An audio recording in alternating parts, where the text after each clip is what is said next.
여러분은 안녕하십니까? 오늘 또 참으로 좋은 날입니다. 하나님이 기쁘게 해주시기 바랍니다. 저는 잠언 4장 23절의 말씀을 가지고 어제에 이어 무엇이 우리의 마음을 병들게 하는가라는 제목으로 여러분과 함께 은혜를 나누고자 합니다.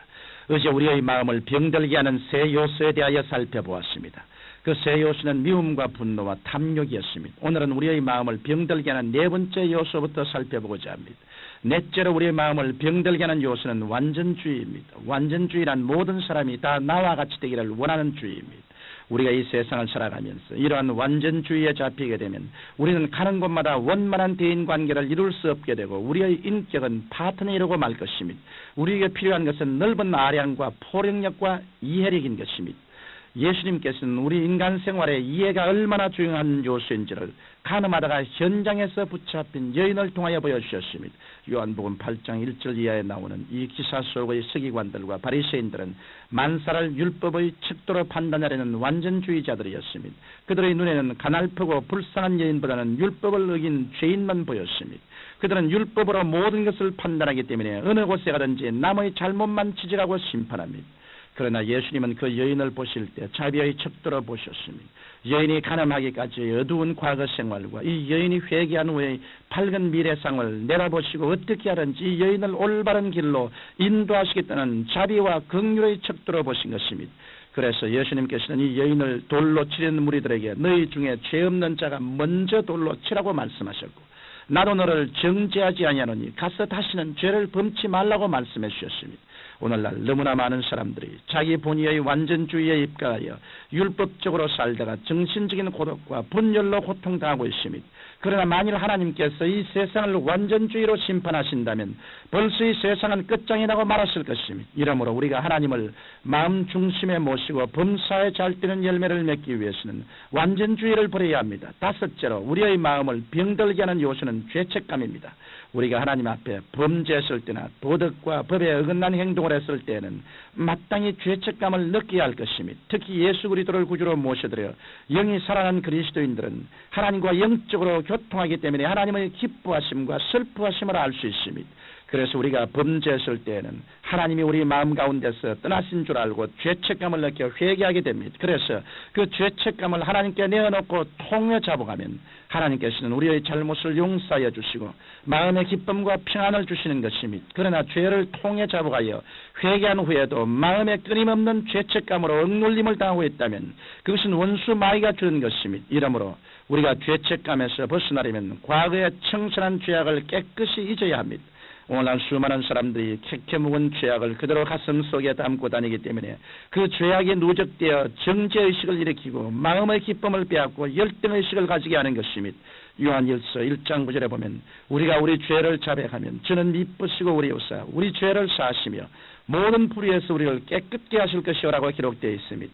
이러므로 우리가 한번 진실을 떼고 간절하게 회개하였으면 예수님께서 십자가의 보혈로 우리의 죄를 깨끗하게 씻어주셨음을 절실히 믿어야 할 것입니다. 그렇지 못하고 우리가 잘못된 정죄의식에 사로잡히게 되면 우리의 마음은 병들고 우리의 삶은 무섭게 파괴되고 마는 것입니다. 여섯째, 우리의 마음을 병들게 하는 요소는 두려움입니다. 우리의 마음속에 일반적인 두려움은 가져야 합니다. 불을 두려워해야 불조심을 하게 되고 자동차를 두려워해야 교통법규를 지키게 됩니다. 그러나 두려워하지 않아도 될 일을 지나치게 두려워하여 공포와 불안에 떠는 것은 정상적인 것이 아닙니다. 이런 공포와 불안이 깊어져서 병적으로 되면 듣는 것과 보는 것과 말하는 것이 모두 부정적이 되어 심리적인 위축뿐만 아니라 육체적으로도 위축되어 질병에 걸리게 되는 것입니다. 그러면 이와 같은 두려움은 어디에서 오는 것일까요? 그것은 아람이 하나님의 명령을 어기고 하나님과 분리된 데서 연유하는 것입니다.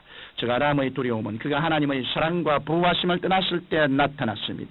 이러므로 두려움에서 해방되려면 다시 하나님의 품 안으로 돌아오는 길밖에 없는 것입니다. 이 두려움을 계속 가지고 있으면 필연적으로 다가오는 것은 두려움의 형벌입니다. 요한일서 4장 18절에 보면 사랑 안에 두려움이 없고 온전한 사랑이 두려움을 내어 쫓나니 두려움에는 형벌이 있음이라 두려워하는 자는 사랑 안에서 온전히 이루지 못하였느니라고 말씀하고 있습니다. 이러므로 우리가 두려움에서 해방받기 위해서는 하늘과 땅과 그 가운데 있는 만물을 지으신 하나님께서 우리들을 눈동자같이 보호하시고 사랑하신다는 사실을 체험적으로 알고 믿어야 합니다.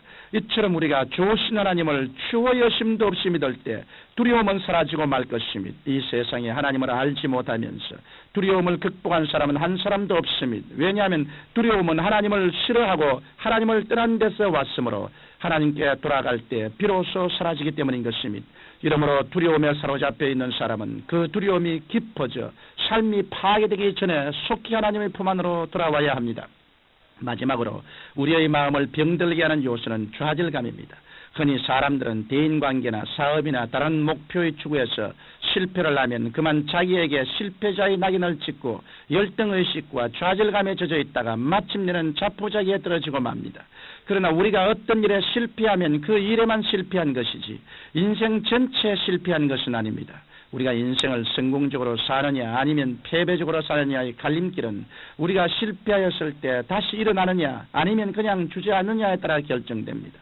우리는 인생을 살아가는 동안 여러 가지 다른 환경과 상황을 만나게 되고 그때마다 가장 적절한 해결 방법을 찾기 위해 무진예를 씁니다. 이 해결 방법은 문으로 비유될 수 있습니다. 그래서 해결의 문을 찾기 위해 좌충우돌하다가 어떤 때는 벽에도 부딪히고 어떤 때는 기둥에도 부딪히고 또 돌멩이에 걸려 넘어지기도 합니다. 성격이 급한 사람은 더 많이 더 아프게 부딪히고 성격이 차분한 사람은 더 적게 덜 아프게 부딪힐 뿐이지. 이 세상에 사는 사람으로서 부딪히고 넘어지고 실패하지 않은 사람은 한 사람도 없습니다. 이처럼 사람들은 해결의 문을 찾기 위하여 고통도 맛보고 실패의 쓴잔도 맛보게 되는 것입니다.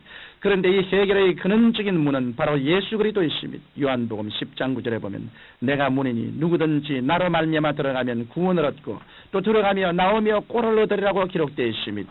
이러므로 우리가 실패의 쓴잔을 마셨어도 좌절하지 않고 예수님께 엎드려 기도하면 예수님께서는 우리를 위로해 주시고 합력하여 선을 이루어 주시는 것입니다. 청취자 여러분, 지금까지 우리 마음을 병들게 하여 우리 인생을 파괴하는 7가지 요소를 살펴보고 그 해결책을 생각해 보았습니다. 우리는 어찌하든지 이 7가지 올무, 즉 미움과 분노와 탐욕과 완전주의와 그리고 죄책과 두려움과 좌절감으로부터 우리 마음을 지켜야 하겠습니다. 그럴 때 우리의 삶은 기쁨과 생동감으로 가득 차게 될 것이고 우리의 범사는 잘 될 수밖에 없게 될 것입니다. 살아계신 하나님 우리 아버지, 지킬 만한 것보다 내 마음을 지켜라. 생명의 근원이 이에서 나온다고 하셨사오므로 우리 마음을 지켜 생명의 근원을 막는 모든 장애 요소를 다 제할 수 있도록 도와주시옵소서. 예수님 이름으로 기도드리옵나이다. 아멘.